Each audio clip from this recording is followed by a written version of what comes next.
Ini suaranya lebih baik ya. Tadi agak pelan, mikrofonnya agak jauh.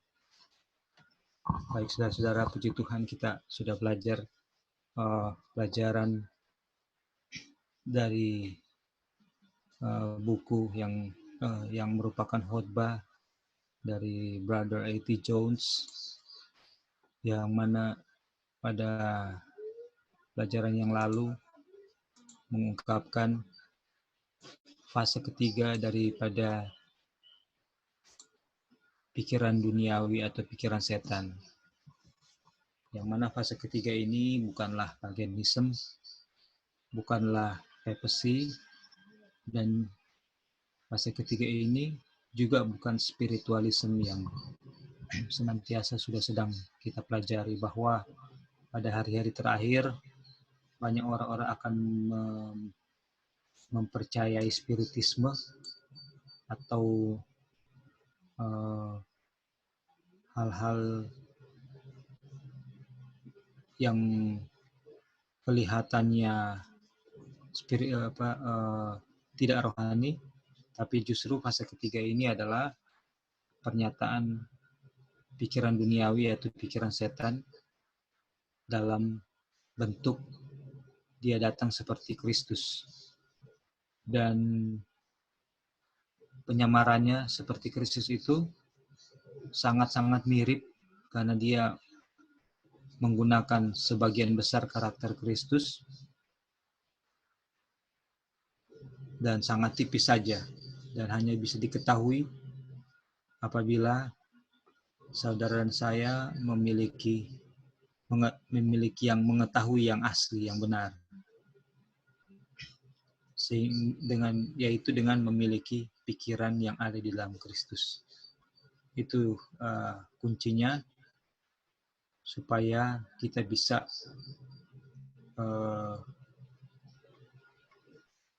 keluar dari spiritualisme yang ada di dalam diri kita. Dan ada satu buku yang dibacakan oleh Brother A.T. Jones. Di situ dia ilustrasikan ketika saudara dan saya membaca buku itu dan mempraktekannya pada hari Kamis dan hari Jumat. Tetapi kalau pada hari Rabu saudara dan saya sudah memiliki pikiran Kristus, maka pada waktu kita membaca buku itu pada hari Kamis dan Jumat dan dipraktekkan, maka kita akan tahu bahwa itu adalah apa? Spiritualisme, yang merupakan pernyataan ketiga, fase ketiga daripada pikiran duniawi atau pikiran setan yang ada di dalam diri kita. Jelas sekali Brother A.T. Jones menyatakan bahwa kita semua memiliki pikiran I, saya. Itulah sebabnya untuk bisa menyadari kesalahan dari diri, maka kita perlu untuk belajar kepada Tuhan Yesus. Jadi inilah review singkat daripada pelajaran yang sudah kita pelajari yang lalu, dan dikatakan bahwa kapan kita harus memiliki pikiran Kristus. Kalau hari Kamis dan Jumat sudah tiba, sudah sedang ada di dalam kalau pikiran duniawi itu ada di dalam kita, di bagian atas ini ya, dikatakan bahwa pikiran duniawi itu ada di kita ya, diri ini. Dalam setan itu adalah dalam diri kita, yaitu apa? Yaitu diri ya, self. Senantiasa saya, itu ada di dalam diri kita.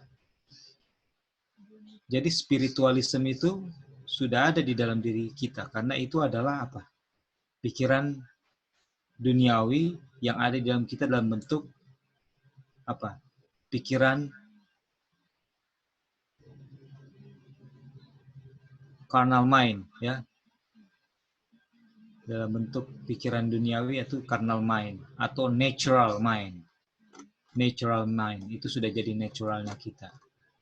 Jadi pada saat itu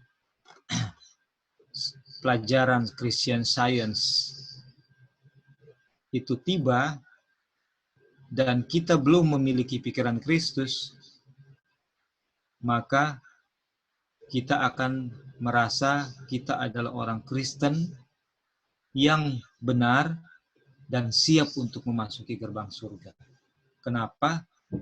Karena kita mendapati saya seorang Kristen yang telah dan sanggup untuk berbuat baik, ada banyak kebaikan, ada banyak kelebihan, ada banyak berkat Tuhan, nanti kita akan baca sebentar, ada banyak berkat Tuhan, ada banyak talenta, ada banyak hubungan dengan sesama, bahkan dengan orang-orang yang bekerja dalam kerohanian, dan saya merasa saya baik.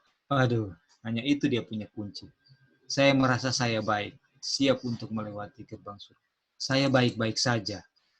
Saya harus menginjil saudara-saudari di sekitar saya. Bahkan saya harus menjadi misionaris misalnya di ladang yang jauh atau di dekat-dekat juga. Orang lain perlu diselamatkan. Karena saya perform many good things. Dan Christian Science, di dalam buku Christian Science itu dinyatakan bahwa lihat kamu ada kebaikan. Kristus bekerja di dalam kamu, melalui kamu, bersama-sama dengan kamu. Bersama-sama dengan kamu. Untuk mencapai kebaikan yang ada, yang bisa kamu hasilkan. Dan itu tidak bisa kita sadari, itu ada di kita, embedded di dalam kita, dan tidak bisa kita singkirkan sampai kita memiliki pikiran Kristus. Jadi kapan pikiran Kristus ada, harus ada dalam kita adalah apa? Sebelum itu pelajaran itu spiritualisme itu lebih apalagi, lebih gencar lagi. Oke, sampai di sini sebelum kita akan mulai membaca, apakah saudara-saudara yang masih mengingat pelajaran yang lalu ada mau menambahkan atau ada mau bertanya? Dipersilakan.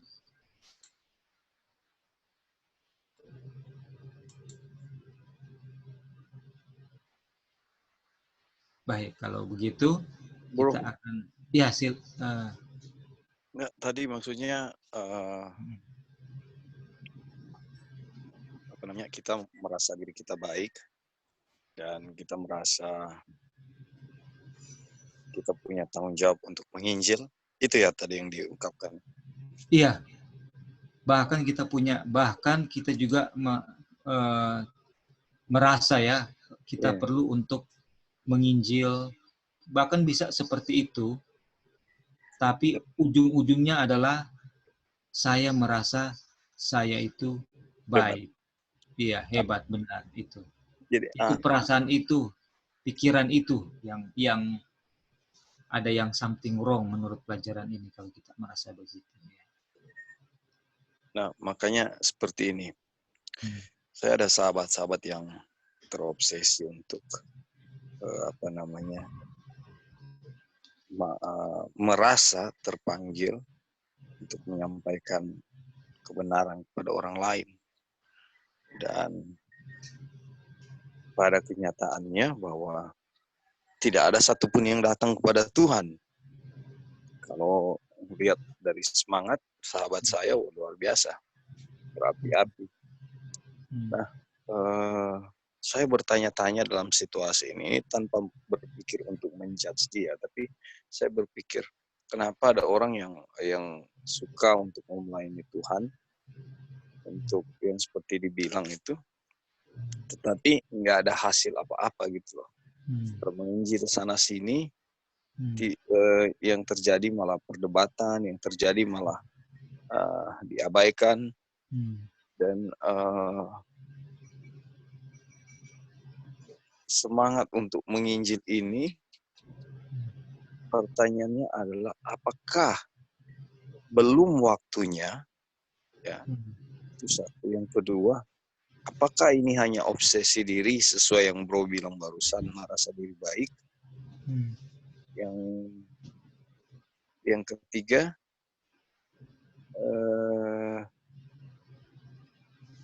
atau hanya apa ya istilahnya?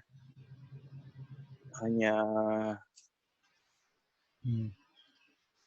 ingin menunjukkan diri aja ya. Apa itu yang pertama, yang kedua dan ketiga ini sama ya, menunjukkan diri bahwa saya pinter, saya hebat, saya punya knowledge, pengetahuan. Nah itulah. Jadi yang jadi pertanyaan saya itu apakah sehubungan dengan carnal mind ini ya? Kira-kira gimana bro itu? Iya. Jadi pertama bahwa semua agama itu mengajarkan kebaikan ya. Itu yang pasti. Semua agama mengajarkan kebaikan. Dan apa namanya?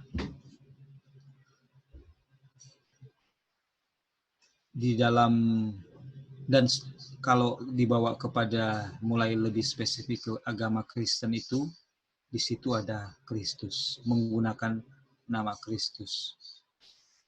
Yang menjadi permasalahan adalah ketika seseorang itu tahu bahwa dia harus menginjil, ya kan, dia harus berbuat baik, karena itulah yang dia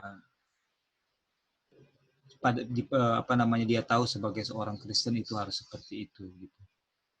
Tetapi pada waktu dia melakukan hal-hal itu, ya kan, dia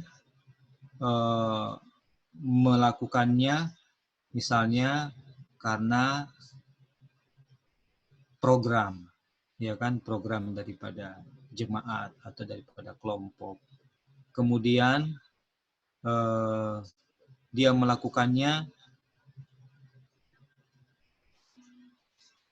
tanpa dia sendiri memiliki pengenalan atau hubungan yang benar dengan Kristus. Nanti dia sendiri akan sadar, dia sendiri kalau sudah belajar, ya, kalau sampai dia sendiri hanya akan bisa menyadari itu, bahwa pada saat krisis, tapi tanpa pengetahuan akan pelajaran ini ya, righteousness by faith, khususnya ini yang khotbah yang ke berapa ini, ke 14 ya. Dia sendiri tidak akan bisa untuk mengatakan tidak atau akan keluar secara natural bahwa dia akan merasa dia itu baik, benar. Dia itu sudah merasa keselamatannya itu, dia sudah memiliki tiket keselamatan. Kenapa? Karena pekerjaan-pekerjaan pelayanan di ladang Tuhan itu dia lakukan. Itu dia lakukan. Dan kalau dia tidak memiliki hubungan yang sangat dekat dengan Tuhan Yesus yang terus-menerus, yang sangat berkualitas sebagaimana Tuhan Yesus dengan Bapa, sehingga dia bisa memiliki pikiran Kristus, maka dia tidak bisa untuk menyangkal, karena spiritualisme yang ada di dalam diri kita itu sudah ada sejak mulanya. Itu, dan itu sudah menjadi carnal mind kita, yang mana Rasul Paulus sendiri bergumul untuk itu. Rasul Paulus sudah tahu yang baik, dia sudah tahu yang benar, tapi dia bilang yang baik dan yang benar yang mau saya bikin, justru bukan itu yang saya bikin, dia bilang. Jadi apakah orang situasi ini dia tidak bisa lakukan? Bisa. dalam pemandangan manusia dan dalam kacamata tanpa pikiran Kristus. Lebih banyak sering-sering bisa bikin pelayanan, bisa tergugah juga untuk berbuat baik, ya. Tapi pelajaran ini kita mau percaya atau tidak, ini jelas sekali bahwa kita membutuhkan pikiran Kristus untuk menyadari spiritualisme yang ada dalam kita. Nah, sekarang apa simptomnya atau tanda-tandanya bahwa saya melakukannya itu, ya kan, atau Kristus yang melakukannya? Simptomnya adalah ketika saya merasa diri saya baik, ya kan, saya merasa tidak berkekurangan apa-apa, orang lain perlu untuk dibantu, even pemikiran seperti itu.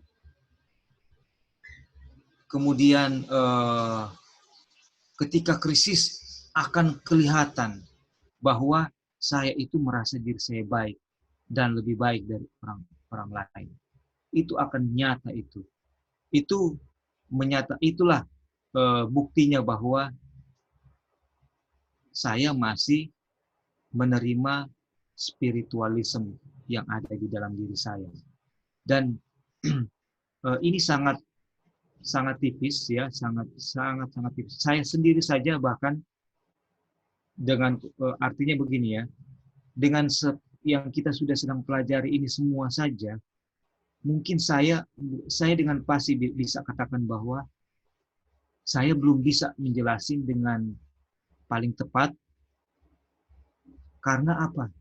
Karena experience untuk memiliki the mind of Christ itu dengan pasti saya katakan saya belum memiliki itu. Kenapa? Karena kita tahu bahwa the mind of Christ itu adalah the mind of Father. Pikirannya Bapa. Dan bagaimana Kristus bisa punya pikiran Bapa? Karena kita lihat bagaimana dia punya waktu, dedikasi, dia punya hubungan yang sangat dekat dengan Bapa, yang luar biasa dekatnya, luar biasa disiplinnya, luar biasa dia punya indahnya dia rasakan waktu dia di hadirat Bapa. Siapa saja pun tidak bisa mengganggu itu. Dalam konteks bahwa dia ada waktu-waktu khusus di mana dia punya hubungan dengan Bapa tidak bisa diganggu. Tapi dia tidak mengabaikan tanggung jawabnya sebagai seorang anak muda, sebagai pemuda, sampai dia menjadi dewasa dan diizinkan untuk umur berapa, 28 atau berapa tahun, untuk dia bisa dilepas dari keluarganya. Selama itu Roh Nubuat katakan, dia dengan sabar, setia, tunduk kepada orang tuanya. Bukan berarti saya sedang mau mengejar quality time dengan Tuhan, tapi saya mengabaikan tanggung jawab saya sebagai sapa saya di dalam keluarga. Nah, ini yang harus kita atau saya secara pribadi akui dengan boldly, dengan tegas, bahwa saya belum memiliki itu. Bro. Sehingga untuk menjelaskan bagaimana sih saya bisa menyadari penipuan yang ada di spiritualisme yang ada di dalam diri saya, itu saya sendiri banyak hal yang belum bisa secara experience saya nyatakan. Yang bisa kita lakukan atau saya lakukan adalah, kita sekarang lakukan adalah apa yang tertulis, itu yang kita kita coba ungkapkan dengan apa yang tertulis dari sumber-sumber Alkitab dan Nubuat yang lain.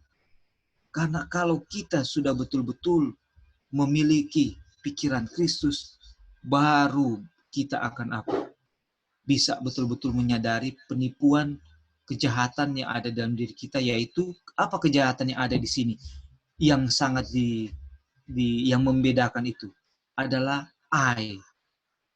Itu yang sudah sedang kita juga pelajari di waktu yang lalu, kan. Nah, sekarang mengenai tadi bagaimana kita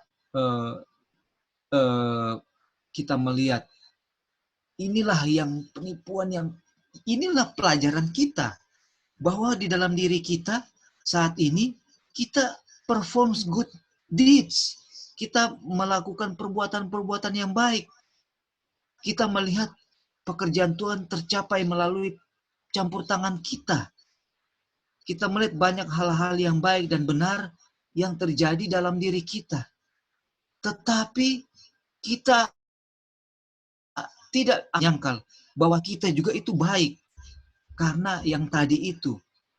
Tapi kalau ada pikiran Kristus dalam kita, maka kita tidak akan bisa untuk mengatakan saya itu baik. Kenapa? Karena saya tahu yang kita sudah pelajari tadi. Semua kebaikan itu adalah milik, jemaat bilang apa? Milik Kristus. Kebaikan itu adalah kebenaran Kristus yang ada di dalam kita. Kita akan selalu bilang, Lord, it's you that do the good things in me and I am nothing. Kita akan selalu naturally merasa bahwa tidak ada kebaikan, tidak ada hal apapun yang sudah saya capai untuk saya banggakan, dan itu akan keluar naturally. Karena kita tahu bahwa yang alasan saya melakukan itu karena Bapa begitu mengasihi saya melalui Kristus, dan saya mau lakukan itu karena selama ini saya mengecewakannya. Saya membawa-bawa nama Tuhan, tapi saya sebenarnya tidak mengerti rencana Tuhan dalam saya. Seperti yang dialami murid-murid di upper room. Mereka mau sekali untuk melakukan yang baik, untuk membalaskan apa kesalahan atau kesalah pengertian mereka dari apa yang guru mereka mau lakukan. Sehingga untuk berbuat baik, bahkan memberikan apapun yang mereka miliki, bahkan nyawa mereka sekalipun, itu mereka rasa adalah hal yang tidak senilai dengan apa yang gurunya sudah lakukan bagi mereka. Artinya tidak ada saya di dalam semua perbuatan baik yang bisa saya lakukan. Bro. Nah, bagaimana bro? Ini menarik ya. Tadi disinggung tentang kita mau mengejar kesatuan dengan Tuhan, tetapi tanggung jawab dalam rumah tangga terabaikan. Nah, bukankah kalau kita mengutamakan Tuhan itu konsepnya bagaimana sebenarnya? Kita kan nggak ada salahnya dong kita belajar. Saya ini belajar terus, ya kan? Karena saya mau kejar keselamatan tuh. Lalu misalnya ada tanggung jawab hal-hal tentang anak-anak yang harus kita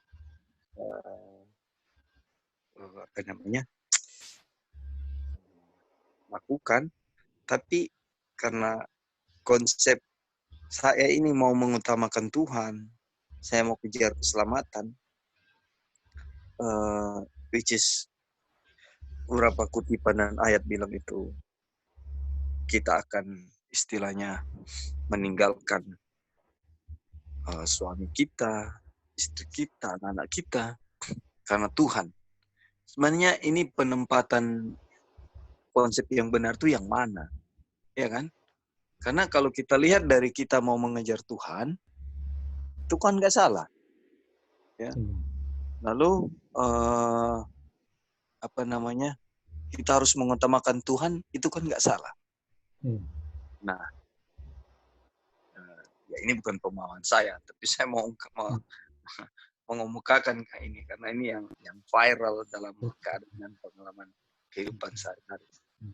Jadi gimana kita mau memahami konsep ini, mengutamakan Tuhan, lalu ada hal-hal lain yang nanti dulu, Tuhan dulu, gitu kan? Misalnya, tunggu dulu, saya lagi belajar ini lebih penting.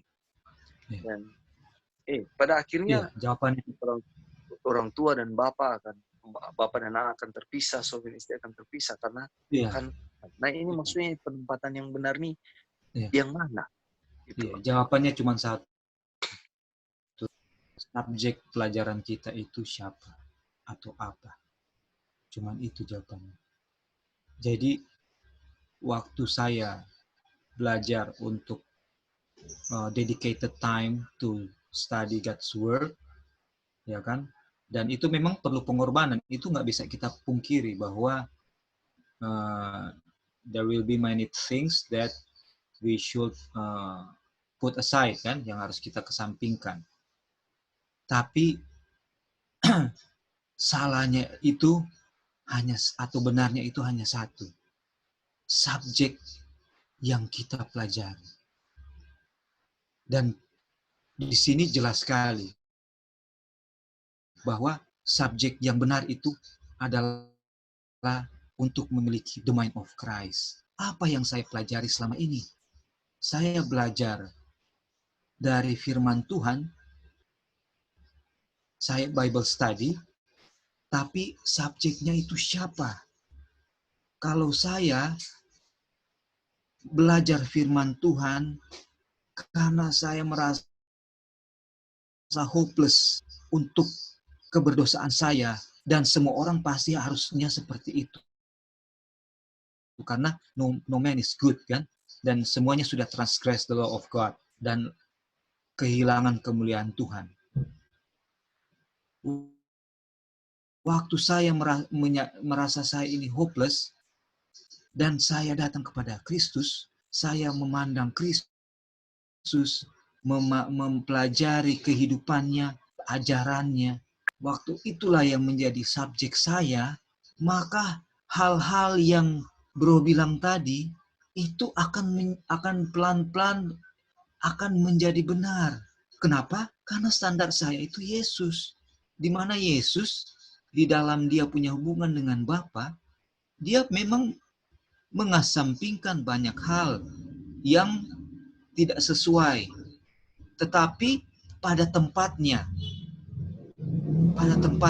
Kayak contoh misalnya, dia di dalam perjalanan balik, waktu mereka mengunjungi Yerusalem dan orang tuanya sudah pulang, tidak menyadari Yesus tidak bersama-sama dengan mereka, itu diakibatkan karena mereka, orang tua Maria dan Joseph, terbenam di dalam percakapan dalam rombongan itu. Dan di dalam percakapan itu dikatakan bahwa not in spirit, percakapan itu. Dan kenapa Yesus ada di dalam rumah Bapaknya tidak bersama-sama? Di situ disinggung juga bahwa Yesus tidak mau berada dalam rombongan dan mengikuti irama percakapan yang ada di rombongan itu. Karena percakapan yang ada itu not in spirit. Kita sudah mengerti lah artinya. Itu salah satu alasan dia, akhirnya kan mereka kembali dan mereka pulang lagi, sudah tidak sama-sama dengan rombongan itu. Itu salah satu. Nah, ini contoh bahwa memang ada hal-hal yang membuat kita juga tidak akan ada di kelompok-kelompok, pembicaraan kelompok-kelompok tertentu yang tidak di dalam roh pembicaraannya. Tapi itu pada tempatnya. Dan kita lakukan itu karena kita tahu bahwa waktu saya terlibat di situ, saya tidak akan memuliakan Tuhan. Saya itu akan membuat saya putus hubungan saya dengan Tuhan. Dikatakan bagian di chapter itu di Kerinduan Segala Zaman dikatakan melalui joke, melalui pembicaraan-pembicaraan ringan, dan melalui putus komunion dengan Bapa, itu yang akan menempatkan saya pada posisi setan tanpa saya harus mengambil keputusan saya mau berada di posisi setan. Dan untuk mau kembali in spirit, komunion dengan Tuhan, kita akan membutuhkan usaha yang keras. Seperti Maria butuh 3 hari lamanya untuk mencari Kristus, demikianlah juga kita, waktu kita mau untuk kembali memiliki hadirat Tuhan, kita akan membutuhkan cucuran air mata, cari Tuhan lagi, pandang dia melalui firman-Nya, baru kita dapatkan lagi komunion itu dengan Tuhan. Dan itu Kristus tidak mau dia alami dia experience hal seperti itu. Komunionnya dengan Bapa tidak mau dia putuskan. Tapi pada tempatnya kita lakukan itu karena kita mengasihi Tuhan dan kita mengasihi sesama. Bagaimana saya tidak mau menjadi bensin untuk hal-hal kepada sesama saya, untuk hal-hal yang membuat sesama saya juga semakin jauh dengan Tuhan atau tidak dekat dengan Tuhan. Spiritnya beda. Kita tidak lakukan itu karena kita kasih Bapa dan kita kasih sesama. Dan kita akan mendoakan sesama kita untuk boleh menyadari ini dan tidak mau melakukan ini lagi. Bukan kita akan di tempat itu dan kita bilang, kalian semua sesat. Kalian jangan bicara.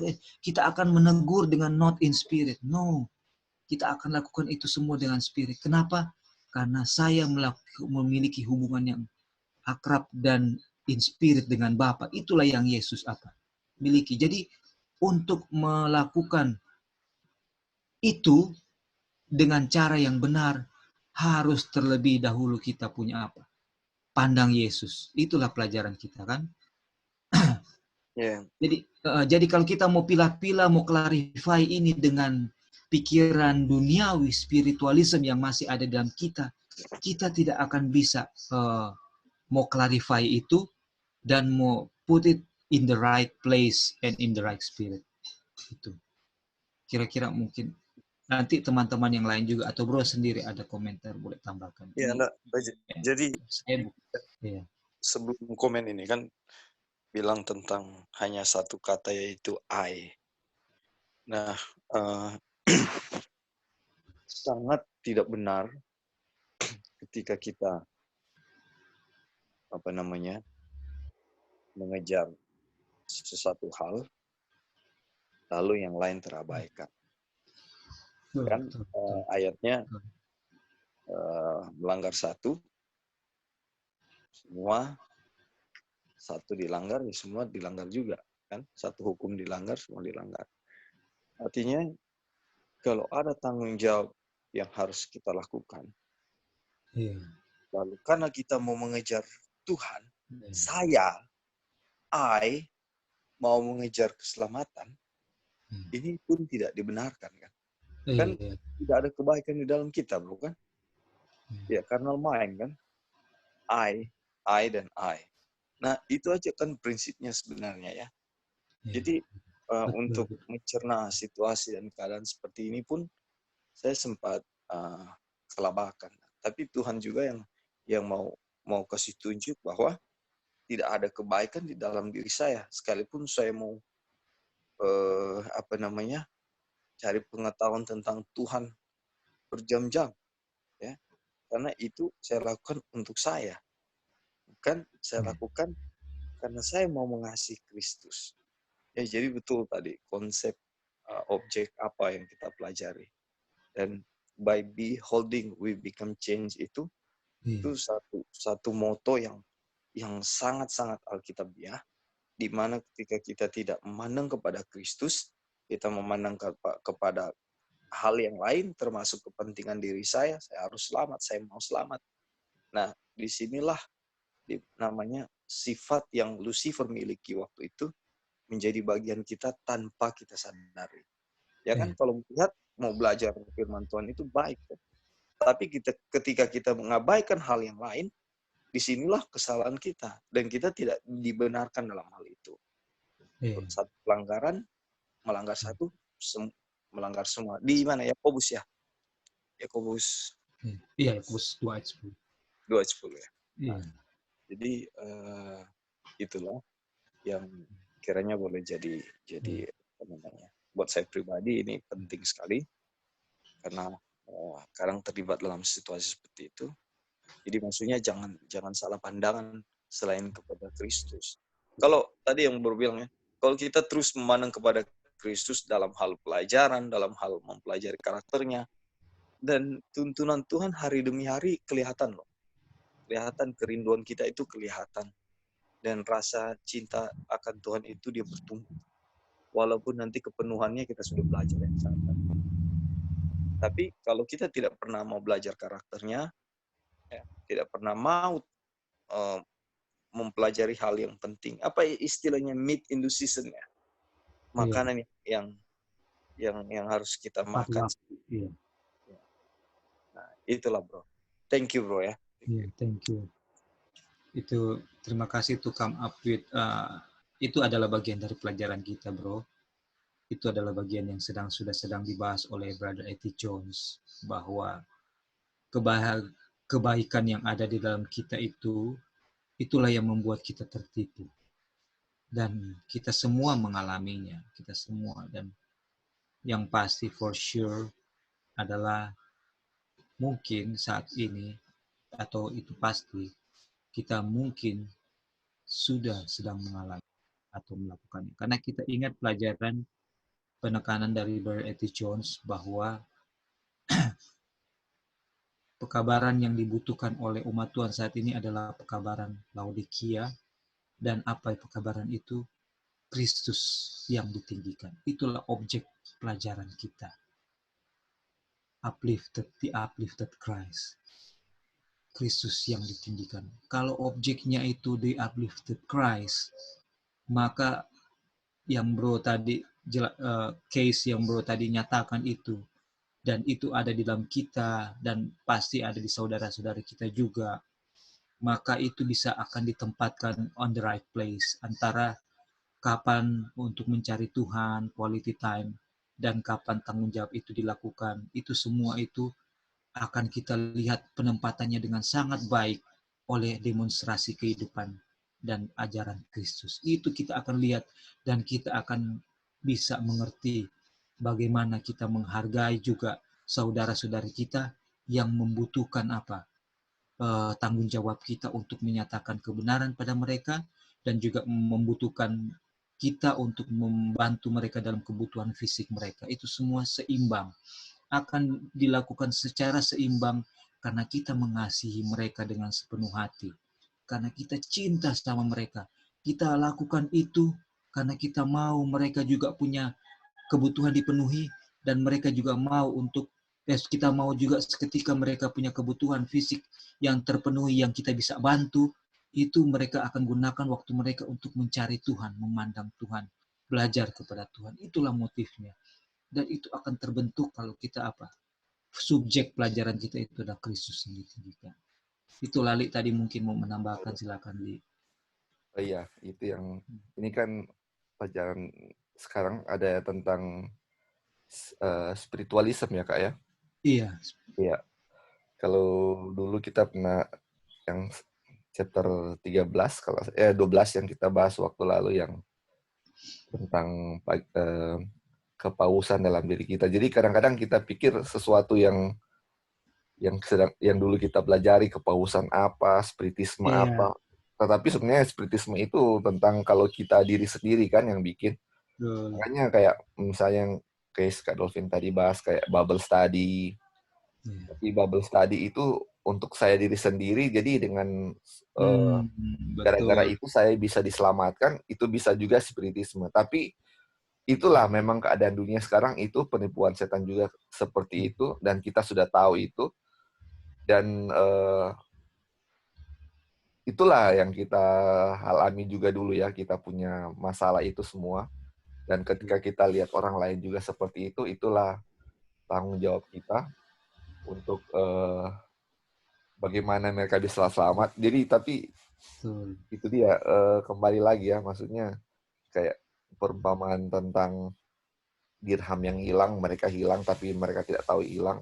Tetapi itu gimana ya, bukan untuk menyalahkan siapa-siapa. Ini kembali juga ke diri kita sendiri juga. Kadang-kadang saya juga merasa, aduh mereka hilang, tetapi kadang-kadang ternyata diri juga saya hilang kan. Makanya ini was-was juga kalau ini. Makanya ini perlu untuk mendoakan, misalnya kita rasa ada sesuatu yang janggal, sama dengan pelajaran malaikat ketiga, bagaimana kita serahkan itu semuanya kepada Tuhan, karena kalau Tuhan yang kerjakan itu, ada cara Tuhan yang terbaik untuk menyadarkan. Kalau dengan cara-cara kita itu, aduh, akan salah ya, akan salah kalau dengan cara kita. Makanya kita juga akan menjadi sama seperti mereka itu kalau kita menggunakan cara kita untuk menyadarkan mereka. Jadi ini semua kembali serahkan kepada Tuhan ya. Makanya ini pelajaran ini penting sekali untuk mengajarkan kita bahwa kita jangan seperti ini ya, spiritualisme ya Kak. Karena kita dalam praktek sehari-hari tanpa kita sadari kita juga sudah melakukan ini ya.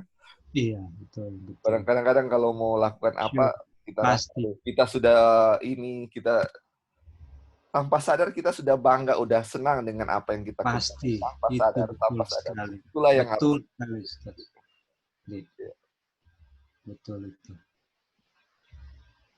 Iya. Iya. Ya, jadi thank you Lali. Itu tanpa sadar kita merasa kita juga lebih baik atau benar. Itu kan pada saat kita melihat orang lain lebih buruk dan berkata-kata mengenai keburukan orang lain juga, itu secara tidak langsung, itu kita juga mengatakan kita apa? Lebih baik.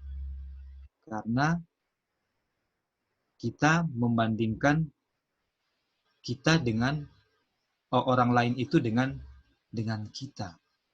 Kalau kita membandingkan orang lain itu dengan Yesus, dan kita membandingkan diri saya dengan Yesus, maka saya tidak akan mau untuk mengatakan bahwa orang lain itu buruk.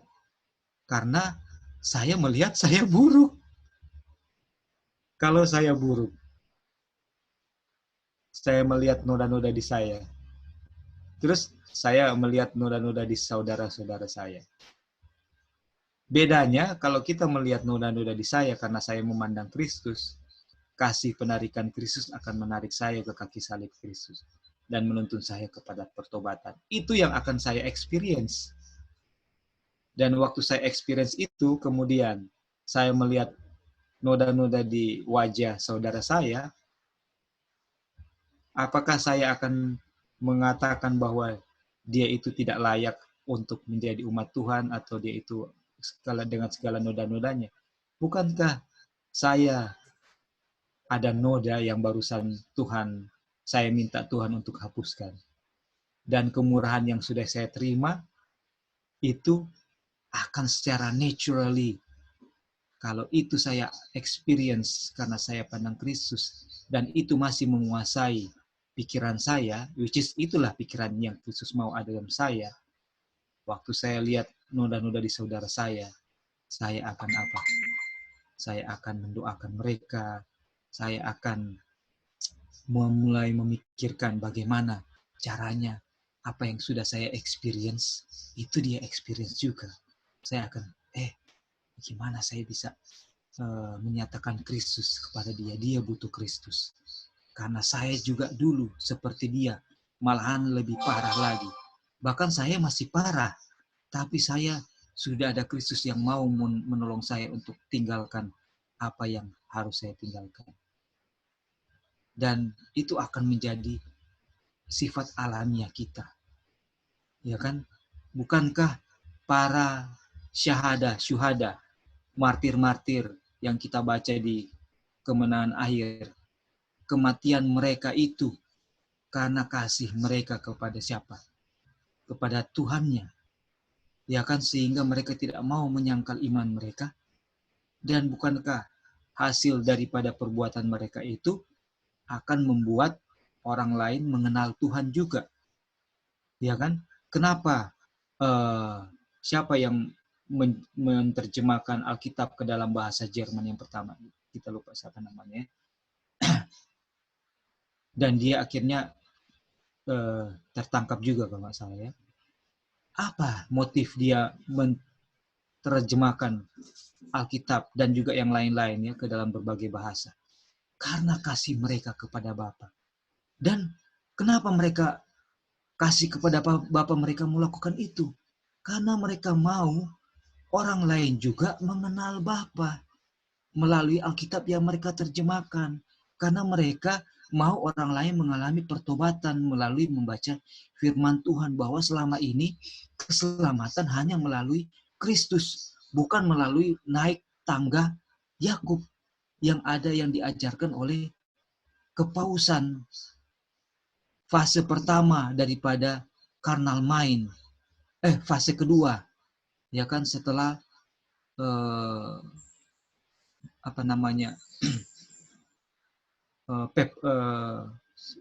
penyembahan berhala.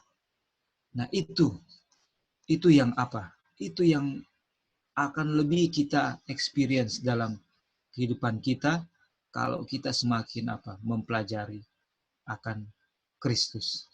Oke, nah jadi ini penekanannya ya. Dia bilang begini, saudara-saudara, ini kita bold biru. Apakah Anda di dalam Kristus?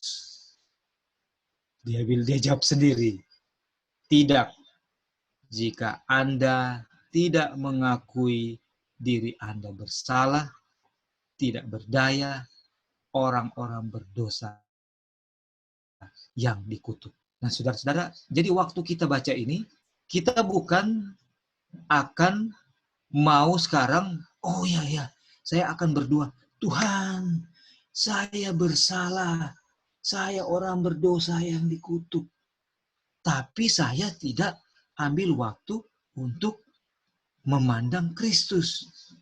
Itu tidak akan natural keluar dari saya. Karena saya di sini, A.T. Jones bilang, oh, saya ada dalam Kristus kalau saya mengakui diri saya bersalah. Kalau saya merasa tidak berdaya, saya orang berdosa dikutuk. Langsung saya berdosa. Saya tidak dikutuk. Saya terkutuk. Tapi saya tidak mengambil waktu untuk memandang Kristus. Itu tidak akan tergenapi di dalam diri saya. Jadi sebenarnya apa yang Brother A.T. Jones katakan itu adalah simptom bahwa kalau saya melihat diri saya itu benar, diri saya itu sanggup, diri saya itu diberkati, maka saya tidak di dalam Kristus. Aduh. Ya kan? Karena Steps to Christ mengatakan bahwa the more we come closer to Christ, beholding the beauty of His character, the more we will see the defect in our character.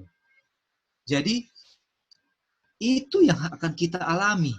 Dan kalau kita alami seperti itu, kita ada di dalam Kristus. Aduh, ini Brother Jesus. Dan dibilang, Anda tidak ada di dalam Kristus kecuali Anda mengakui diri Anda seperti itu. Dan jemaat bilang, ya, apakah Anda bersedia berpegang pada itu sekarang? Apakah Anda mengerti bagaimana itu atau tidak? Jemaat bilang, ya. Maukah Anda tetap berpegang padanya dalam menghadapi paganisme, kepausan, dan spiritualisme di semua fase mereka? Dia bilang, maukah Anda berpegang padanya? Ini nyanyi, ini huruf besar ya. Padanya dalam menghadapi semua ini. Jadi Brother A.T. Jones selalu arahkan orang-orang kepada Kristus. Selalu diarahkan orang untuk bersandar kepada Kristus. Jangan percaya, ini bukan Brother A.T. Jones. Firman Tuhan melalui Brother A.T. Jones. Selalu dinyatakan apa? Jangan percaya pada diri sendiri. Harus selalu merasa membutuhkan Kristus. Walaupun kita sudah sedang melakukan banyak perbuatan baik dan benar untuk kemuliaan Tuhan, dan kita sedang lakukan itu in spirit, kita harus terus pertahankan itu hubungan dengan Tuhan, supaya setan tidak ada celah untuk masuk. Terus dikatakan bahwa apakah Anda dalam Kristus? Ulang lagi kan dikatakan. Dan yang seperti kita itu. Tidak. Jika Anda tidak mengakui diri Anda bersalah, tidak berdaya, orang berdosa yang dikutuk. Tidak. Jika Anda meninggikan dan menganggukkan diri sendiri. Dah, saudara-saudara. Ini adalah penyakit yang sangat-sangat menahun yang ada dalam diri saudara dan saya, dan parahnya kita tidak tahu bahwa kita mengalami penyakit ini. Kenapa? Karena kita adalah profes Christian. Kita adalah orang-orang yang mengaku mengikuti Kristus, tapi kita tidak memiliki pikiran Kristus. Kemudian Brother Eti Jones membawa pikiran daripada umat-umat jemaat kepada steps to Christ. Aduh. Dia bilang begini. Kemudian meskipun orang ini mengutip kata-kata Kristus, itu semua palsu.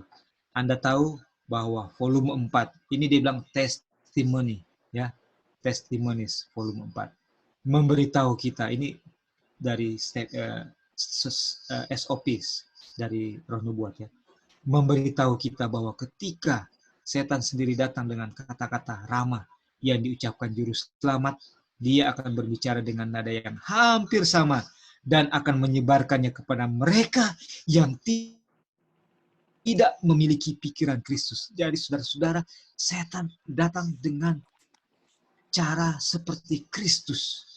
Hanya bedanya dia mengatakan atau membuat saudara dan saya merasa kita itu baik.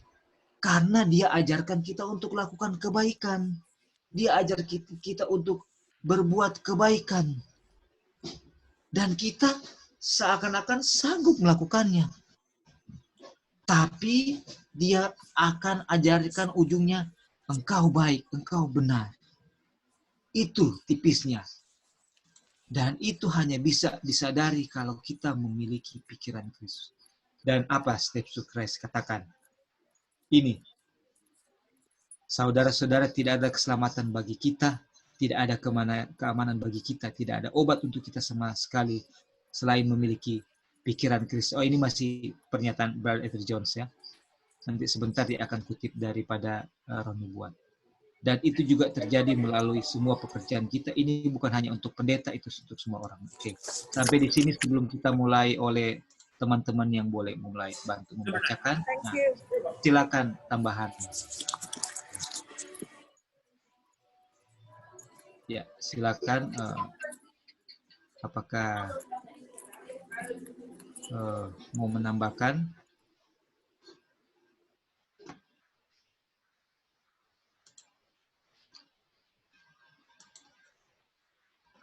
Oke, kalau belum, baik, kita akan oke, ini ada satu contoh case yang sudah dan sedang terjadi pada saat itu, yang diangkat oleh Brother Ethel Jones untuk di-apply kepada pelajaran spiritualisme yang sedang dikhotbahkan. Mungkin siapa yang boleh membacakan, ya? Lali yang paling atas. Ya. Lali boleh tolong bacakan. Jadi ini konteksnya adalah sebuah case yang E.T. Jones angkat, yang kemudian dia akan apply dengan pelajaran ini. Ya. Oke, silakan Lali. Ini ya. Tidakkah Anda ingat beberapa hari yang lalu dalam ceramah yang Dr. Kellogg berikan kepada kami tentang pekerjaan medical missionary.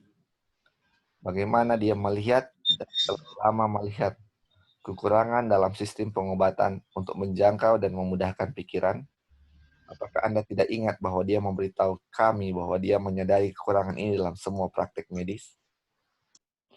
Oke, Li. Ini kita bold. Dia punya konteks itu memudahkan pikiran, ya. Karena ini akan di-apply kepada pelajaran spiritualism. Oke, jadi inilah case-nya, ya. Bagaimana untuk kekurangan dalam sistem pengobatan, untuk apa yang dia punya case dalam topik khusus adalah kekurangannya di sini, menjangkau dan memudahkan pikiran. Karena ini akan membantu proses penyembuhan, kan? Oke, kita apa sedikit bawa konteksnya. Oke, silakan lanjut. Dia telah menemukan dalam praktek mereka selama ini bahwa ada cacat dalam sistem medis dan bahwa tidak ada yang dapat mencapai dan membebaskan pikiran dan mematikannya dari jiwa yang sakit. bahwa tubuh dapat terus maju dan sembuh dengan perawatan yang akan diberikan oleh dokter.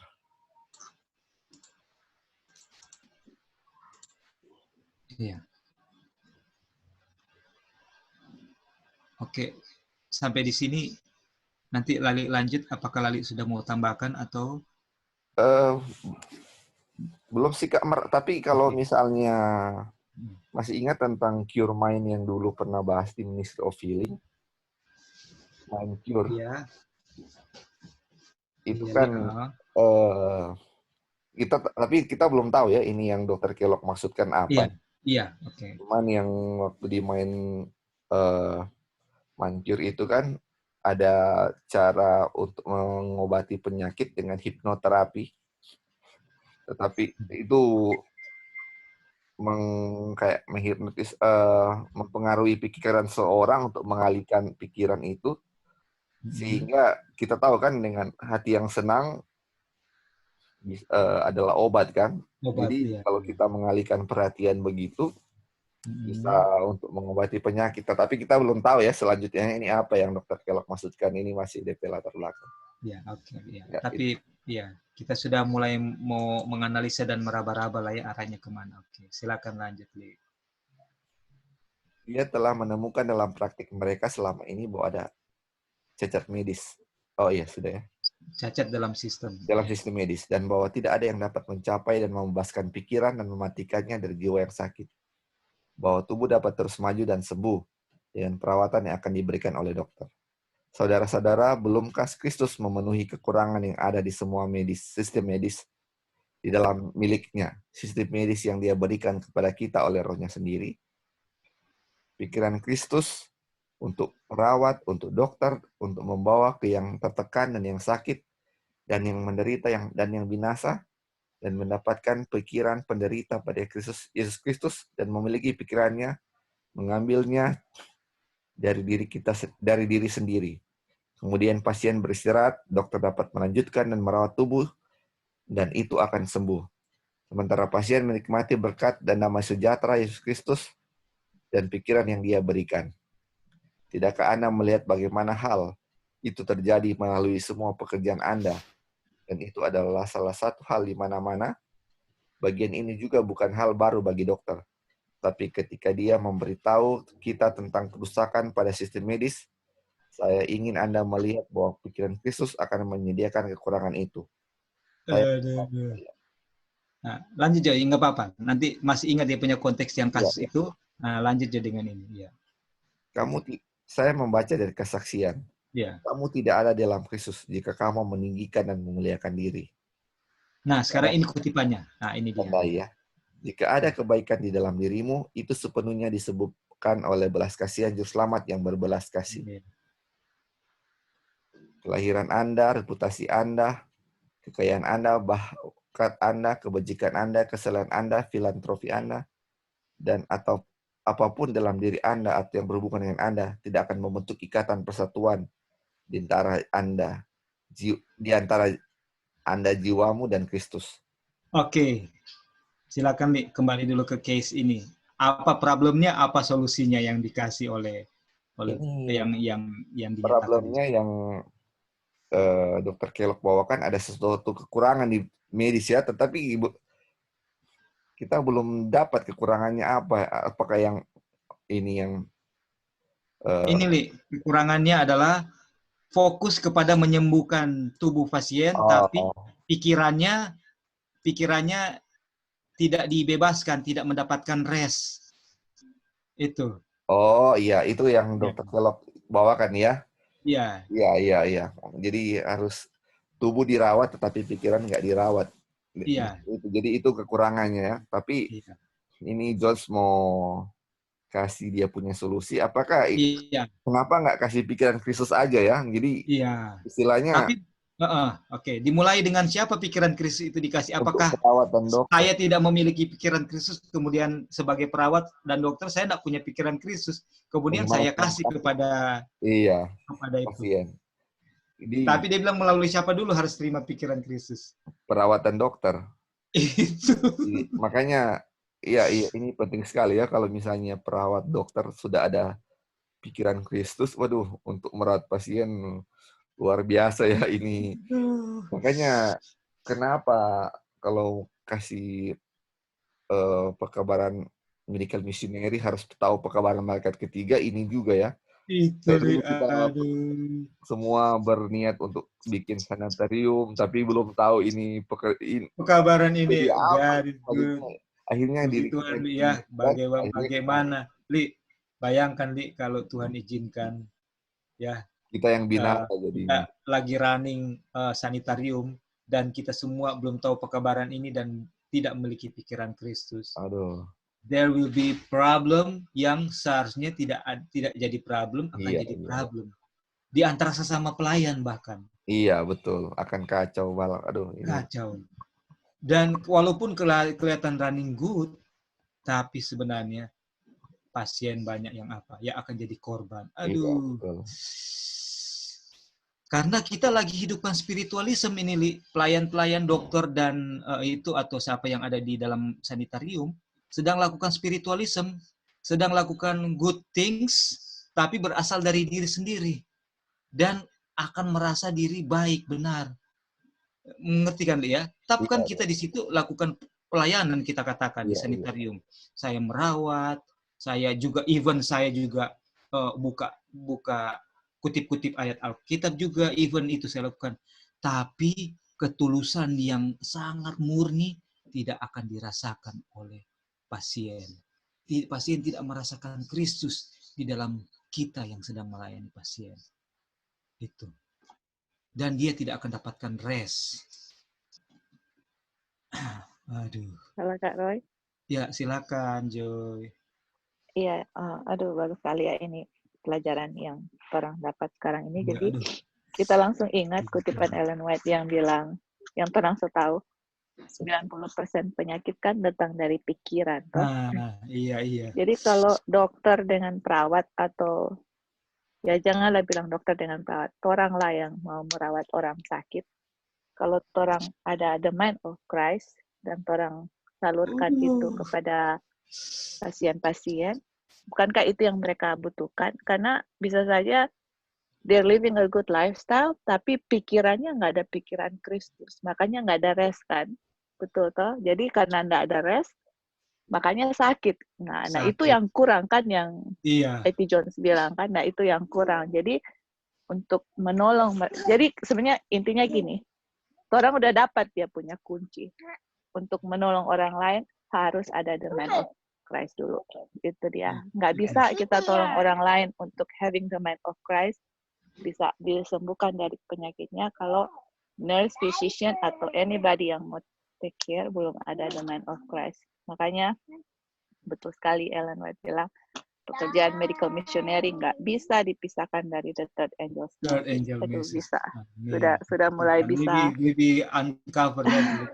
Iya, udah bisa lebih mengerti sedikit demi sedikit kenapa Ellen White bilang begitu. Ternyata ini dia punya problem dan dia punya solusi apa. Thank you, Kak Roy. Puji Tuhan, Joy. Thank you. Dan tanpa the mind of Christ, kita running, kita punya good works. That is the spiritualism. That is the spiritualism. Intinya, saudara-saudara, apa itu spiritualism? Kalau saya tidak memiliki the mind of Christ yang kualitasnya sama dengan Kristus kepada Bapa, saya ada spiritualisme yang sedang saya pegang. Kesimpulannya itu pelajarannya. Jadi ajaran dari Brother A.T. Jones, tadi dia bilang kapan kita harus punya the mind of Christ? Sekarang. Sekaranglah saatnya saudara dan saya, kita harus betul-betul mempraktekkan terang yang Tuhan sudah ungkapkan bagi kita. Mari ambil waktu yang berkualitas, yang tidak menghalangi pekerjaan tanggung jawab kita kepada keluarga kita. Ambil waktu pagi-pagi, subuh-subuh, untuk mempelajari the life and the teachings of Jesus. Supaya kita bisa memiliki pikirannya, dan spiritualisme yang ada di dalam diri kita itu bisa kita sadari dan bisa disingkirkan oleh kebenaran Kristus yang masuk dan berbuah di dalam diri kita. Dan itu adalah tetap righteousness-nya Christ, kebaikannya Kristus. Karena kita tidak akan pernah mengakui itu adalah kebaikan saya. Itu yang diaminkan jemaat kan, bahwa kebaikan yang keluar dari kita karena masuknya pikiran Kristus itu tetap milik Kristus. Tidak pernah kita ambil sebagai kredit kita. Dan itu akan kita sadari dan akui secara naturally. Langsung dari mata air hati kita. Disembuhkan. Aduh, ini penyakit semua ada di kita. Kecuali saudara dan saya menyadari atau mau mengakui bahwa kita sudah punya the mind of Christ saat ini, detik ini. Tapi kalau kita memang sadar bahwa kita belum memiliki the mind of Christ, atau baru mulai belajar, puji Tuhan. Puji Tuhan. Dan ini sekarang kita sudah sedang mulai belajar, puji Tuhan.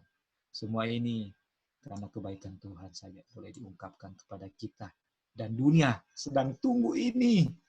Prinsip resep dari surga ini yang sedang ditunggu oleh dunia. Kenapa? Karena dunia menunggu apa?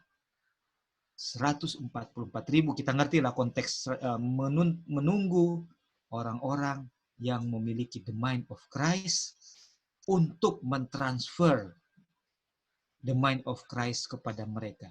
Dunia tidak memiliki spiritualism. Dunia punya spiritualism, betul, mereka merasa diri baik, tapi mereka tidak pernah mengaku mereka Kristen. Kebaikan dunia itu karena mereka tahu mereka baik, dan mereka tidak pernah membawa-bawa kekristenan. Tapi kita lah yang memiliki spiritualism yang dinyatakan oleh pelajaran ini. Kenapa? Karena kita membawa kebaikan itu atas nama keagamaan, atas nama iman. Tapi dunia tidak sebut-sebut iman. Dan dunia sedang ditipu oleh saudara dan saya yang tidak memiliki the mind of Christ, yang memiliki spiritualism. Dunia sedang diajarkan oleh para gembala, para penginjil-penginjil yang membawa spiritualisme di dalam diri mereka. Dan itulah kondisi saat ini. Laodikia. Tidak ada Kristus, tapi merasa memiliki Kristus. Karena melakukan perbuatan yang baik. Dan kadang-kadang juga jatuh. Itulah yang kondisi sekarang. Itulah kondisi umat Tuhan di tahun 1880-an ya. Waktu pekabaran ini turun. Tidak ada Kristus, tapi merasa umat pilihan Tuhan. Tapi sayang sekali pekabaran ini ditolak. Aduh. Puji Tuhan ya, puji Tuhan. Untuk kebaikan Tuhan, untuk mengungkapkan. Halo Roy. Ya, silakan. Antisus ya. Silakan Kak. Saya mau bersaksi sedikit. Ketika waktu di pelatihan, kami memang awalnya calon-calon pelatihan diajarkan tentang spiritual dulu. Pas sudah beberapa bulan baru mengenai medis ya. Jadi memang ada trainer kasih tahu dulu. Sekarang sistemnya udah berbeda gitu ya. Dia punya kurikuler ya, apa namanya? Kurikulum ya. Iya, kurikulum. Jadi dulu medis dan sekarang spiritual dulu katanya. Bagaimana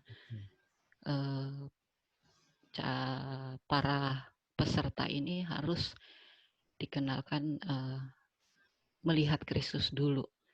Nah, begitu juga pada waktu di wellness, bukan langsung tentang medis, tetapi kami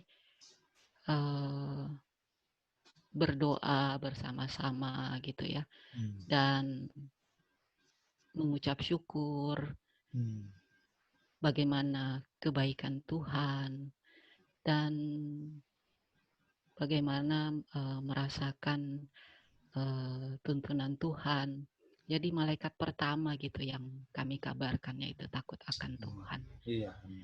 Dan ini yang saya rasakan gitu ya, apalagi setiap udah malam-malam kami briefing gitu ya sama-sama di wellness. Jadi di sini saya baru ngeh gitu ya ketika belajar di Healing Way bahwa bukan medis yang diandalkan, tetapi Tuhan Yesus. Dan itu juga dirasakan sama pasien. Dan kami membacakan buku Kebahagiaan Sejati gitu ya. Nah, di situ buku Kebahagiaan Sejati yang menuntun setiap para pasien menyadari bahwa mereka membutuhkan Kristus. Gitu, bahwa kami adalah orang yang berdosa. Dan di mana ada beberapa pasien gitu yang dia mau sembuh gitu ya, dia mau sembuh, tetapi kok sekarang belum sembuh-sembuh gitu ya. Nah, terus ada waktunya Tuhan gitu ya. Dan seperti Rasul Paulus, dia ada sesuatu di dalam penglihatannya yang Tuhan tidak sembuhkan ya. Dan bagaimana Rasul Paulus penglihatannya itu terganggu dan dia malah bersyukur gitu dengan apa yang dia miliki. Yang penting dia sudah mengenal Kristus, bahwa Yesus sudah ada di dalam diri dia. Nah, ini yang kami sampaikan kepada mereka, bagaimana sukacita yang dialami oleh Rasul Paulus ketika dia menerima Kristus. Walaupun fisiknya dia tidak disembuhkan, tetapi dia lebih senang dia sudah menerima Kristus. Itu memang sangat luar biasa ya ketika kita belajar tentang Rasul Paulus. Ketika kita membaca buku Kabar Kesukaan, nah inilah yang kami belajar bersama-sama dengan pasien di wellness. Ya, puji Tuhan, Antisus. Iya, betul sekali ya, Kak. Kita ingatkan kutipan bernubuat bahwa kalau baik bagi pasien dan untuk kemuliaan nama Tuhan, maka pasien itu akan disembuhkan. Itu prinsip seseorang yang sedang sakit. Baik itu adalah baik dalam konteks keselamatan, dan untuk kemuliaan Tuhan itu adalah untuk konteks keselamatan. Jadi kalau seseorang pasien yang sudah menerima pikiran Kristus yang dia ditransfer melalui perawat-perawatnya dan melalui firman yang dibacakan, maka dia akan menemukan apa? Rest. Kalau dia sudah temukan rest dan Tuhan lihat adalah baik baginya untuk sembuh, dia akan sembuh dan untuk kemuliaan Tuhan. Tapi kalau tidak baik, kalau dia sembuh dan tidak akan memuliakan nama Tuhan, yang penting dia sudah rest. Dia punya pikiran, maka Tuhan punya rencana yang lain. Yang itulah yang lebih baik. Karena kebaikan yang dibutuhkan dunia saat ini adalah untuk memuliakan nama Tuhan dan membuat setiap orang itu dibawa kepada pengenalan akan Kristus. Itulah yang baik. Itulah yang dibutuhkan oleh dunia saat ini. Ya kan? Jadi kalau sistem pengobatan yang dijalankan oleh umat Tuhan adalah seperti ini, maka banyak orang yang akan dibebaskan dari spiritualisme dan akan mengenal Kristus dan dibebaskan dari spiritualisme. Dan mungkin kita akan tutup dengan kutipan yang ini ya. Kita bacakan ya. Dia baca dari Steps to Christ, dari kesaksian. Tidak ada di dalam Kristus jika kamu meninggikan dan memuliakan diri. Jadi, saudara-saudara, untuk meninggikan dan memuliakan diri, tidak perlu kita belajar sampai ke perguruan tinggi. Tidak perlu kita bayar dengan uang yang bermiliaran. Itu sudah ada di dalam milik kita. Itu sudah cuma-cuma menjadi milik saudara dan saya. Justru itu tidak mau lari dari saudara dan saya. Itu sudah embedded di dalam karakter saudara dan saya. Hanya saja ketika kita belajar firman Tuhan, tapi bukan kehidupan dan karakter Kristus yang kita pelajari, kita lihat kepada topik atau konklusi yang lain, bukan itu konklusi kita dari firman Tuhan, maka ini akan lebih menyamarkan dirinya menjadi pelayan-pelayan Tuhan yang merasa diri baik dan benar dan puas dengan kebaikan diri. Dan itu yang diungkapkan oleh Spirit of Prophecy. Kalau kita meninggikan diri dan memuliakan diri, dibilang kita tidak ada di dalam Kristus. Inilah dibilang walaupun dibilang ada kebaikan dalam dirimu itu sepenuhnya karena belas kasihan juru selamat. Nah, ini kita tutup dengan kutipan pernyataan Brother Jones.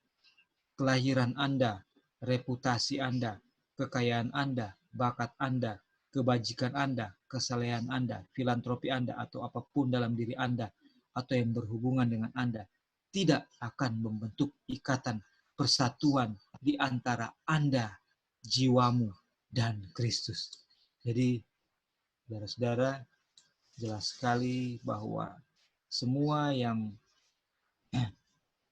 baik di pemandangan dunia itu tidak akan membentuk ikatan persatuan kita dengan Kristus. Yang akan membentuk ikatan persatuan kita dengan Kristus adalah salib Kristus, kebaikan Kristus yang akan melahirkan kebaikan di dalam kita. Dan kebaikan yang ada di dalam kita dilahirkan oleh Roh, pengenalan akan Tuhan, kasih kepada Tuhan, itu tetap haknya Kristus. Tidak akan pernah menjadi hak kita. Dan itu akan kita akui dari sel-sel rambut sampai ujung kaki, sel-sel tubuh kita akan menolak untuk mengatakan itu kebaikan saya. Itu sel-sel tubuh kita akan katakan itulah kebaikan Kristus. Kenapa? Karena sel-sel tubuh kita diberi makan oleh kebaikannya Kristus. Walaupun kita dalam kondisi apapun, tidak ada yang akan memisahkan saya dari Kristus. Karena Kristuslah yang melakukannya di dalam saudara dan saya. Jadi inilah pelajaran kita sampai sini. Nanti masih akan dilanjutkan lagi. Puji Tuhan untuk firman Tuhan. Jadi boleh kita katakan bahwa marilah kita, kesimpulannya ya. So, by knowing this, are we going to have the mind of Christ? Are we going to throw away the spiritualism in ourselves? No, by knowing this, we are nowhere. We going nowhere. Kita tidak pergi kemana-mana. Tapi kita tahu caranya untuk pergi kepada Kristus. Apa? Sekarang kita ambil waktu kita untuk belajar the life and the teachings of Christ. Kita belajar untuk berdoa, serahkan selalu semuanya ke dalam doa. Dan kalau itu semua dilakukan, kita belajar dengan iman. Biarlah Kristus yang do the rest. Karena yang kita lakukan pun keinginan untuk memilih Kristus itu datang dari firman Tuhan. Iya kan? Kita tahu resepnya bahwa kita harus punya the mind of Christ. Kita ini spiritualism. Itu pun datang dari firman Tuhan. Dan sekarang kalaupun kita tahu, oh iya, harus ambil waktu untuk baca miliki the mind of Christ. Itu pun keinginannya datang daripada Tuhan melalui Roh Kudus. Dan kalaupun kita punya waktu untuk melakukannya, membaca, dan kita mulai memiliki the mind of Christ, bukankah Kristus yang memberi kita kesehatan, memberi kita memenuhi kebutuhan jasmani kita, keamanan daripada situasi peperangan yang ada di sekitar kita, seperti di negara-negara yang sedang bertikai, di Libya, di Syria, ya. Itu semua dari Tuhan. Jadi apa yang ada dari kita? Tidak ada. Yang ada adalah hanya kalau Lali suka tekankan, enjoy, submit, supaya kita bisa watch and pray. Jadi marilah kita untuk mempraktekkan resep ini yang datang dari surga, ambil waktu untuk membaca The Life and the Teaching of Jesus yang ada di Kerinduan Segala Zaman, Steps to Christ, bahkan di Kemenangan Air juga ada di situ yang kita bisa lihat dari martir-martir. Martir-martir ini contoh produk dari orang-orang yang melihat the life and the teaching of Jesus sehingga mereka mati terhadap diri, mau memberikan yang terbaik untuk gospel. Kiranya nama Tuhan dipermuliakan, dan silakan kalau ada yang mau menambahkan untuk penutup atau juga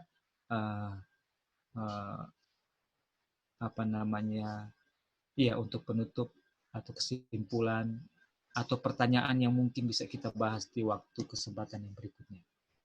Silakan.